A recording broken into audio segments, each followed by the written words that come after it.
علاش اختار اللغة الإنجليزية وما دارش الطاليانية؟ حيت علاش كاينين بزاف ديال الناس كيديروا بحال هاد النوع ديال الفيديوهات بالإيطالية، ولكن بالإنجليش قلال، كاينة المنافسة ولكن قليلة.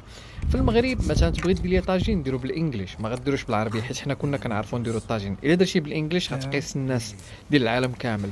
مثلًا الvlogs اللي غدير في الميريكان في كندا ما خاصهمش يكونوا بالإنجليش، خاصهم يكونوا بالعربية حيت غتقيس المغاربة أو العرب اللي باغيين يمشيو للميريكان أولا اللي باغيين يعرفوا كيفاش الحياة في كندا أولا في أستراليا أولا في أي بلد آخر. فبالتالي ديما خالف، ديما شوف الناس شنو باغا، لأن الماكلة ديال الطاليان كلشي كيعرف يصايب بحال هادشي، أنا ماشي طالياني وكنعرف نصايب هادشي وأحسن منه.